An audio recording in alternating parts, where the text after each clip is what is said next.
Bueno, pues las primeras referencias históricas que hemos podido constatar de forma documental del paraje de Silos datan del año 1431-32 aproximadamente, cuando aparece en un documento Silos dentro de un documento que habla sobre el apeo de las cañadas en el sector suroeste del actual término de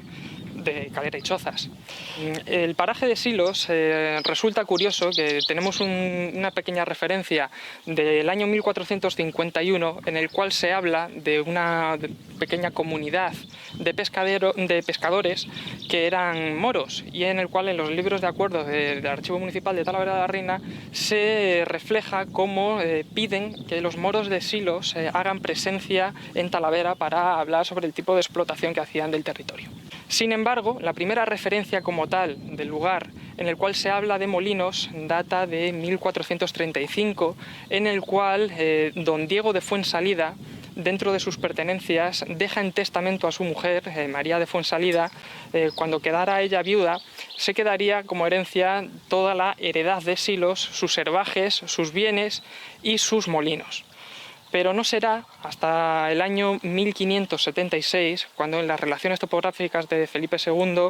sale nuevamente reflejado este complejo molinero, y en el cual quedan bajo la custodia de la condesa de Deleitosa. Es decir, era mujer del entonces conde de Oropesa. Y a partir de ese momento los molinos, las aceñas de Silos, pasan a propiedad del estado señorial de los condes de Oropesa.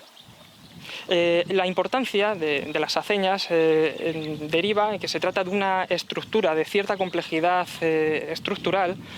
compuesta fundamentalmente por una azuda, que es, digamos, un gran muro que recorre, en este caso, de orilla a orilla del Tajo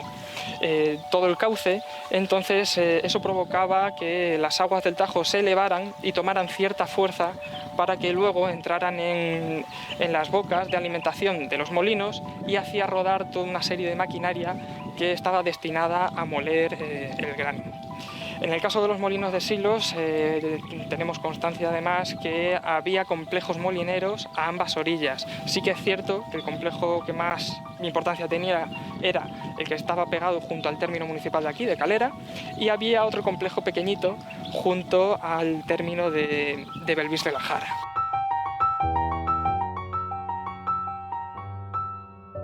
La información que puede aportar esta serie de complejos es bastante interesante de cara a conocer un poco lo que es el funcionamiento de las estructuras de la arqueología industrial, y también para conocer o tener cierto acercamiento cómo se explotaba también el espacio, puesto que la instalación, la construcción de un complejo de semejantes características y de cierta magnitud, como era el caso de Silos, responde a una realidad de una serie de explotaciones de una enorme extensión de cultivo de cereal que había tanto en Calera como en otros pueblos de alrededor, y por tanto venían vecinos tanto de las herencias, de la Nueva Barbarroya, Alcaudete, Belvís, y incluso de la propia Calera a moler el cereal que era recogido, y que bueno, luego había un contrato, ya sea económico o mediante especie, que el molinero recogía para poder hacer uso de las instalaciones. Bueno, a partir del siglo XV, de los siglos XVI, XVII y XVIII, e incluso XIX, hay que hablar de una enorme cantidad de información acerca de la explotación y uso de este espacio, de los molinos. Tenemos información acerca de tasaciones, contabilidad, arriendos, contratos, etc. Habría que mencionar, por ejemplo, un protocolo notarial que se encuentra en Toledo, en el cual habla de un contrato de arriendo de los molinos, de las aceñas de Silos, que data del año 1614, y en el que curiosamente se habla del molino nuevo. Es decir, nos da una noticia que hace pocos años, o relativamente reciente, en torno a 1614, se había realizado una obra de cierta importancia en el complejo molinero para ampliar el uso de este espacio. Del año siguiente, 1615, hay un documento que es bastante interesante, es un pleito que está en el Archivo Histórico Nacional, en la sección de nobleza, en el cual sale reflejado un pleito entre el conde de Oropesa y don Francisco Barraco, que era vecino de Calera, precisamente, y en el cual, debido a una disputa de contabilidad por el arriendo durante 3 años de los molinos de Silos, pues entran en un largo proceso para devolver ciertas cantidades económicas. Otro dato interesante, pues sería que en 1629 la necesidad de ampliar la explotación y uso de los molinos debido a la ingente carga de vecinos de toda la comarca que venían a moler el trigo a este complejo industrial, pues en citado año, 1629, se realiza una obra nueva de reforma por parte del conde de Oropesa, el que tiene que invertir una cantidad bastante grande para ampliar todo el complejo.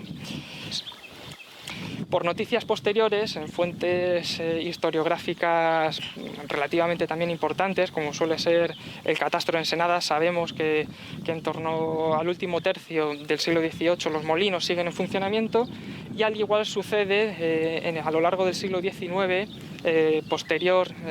posteriormente a la Guerra de Independencia, los molinos siguen en funcionamiento. Sí que hay un dato, en torno a mediados del siglo XIX,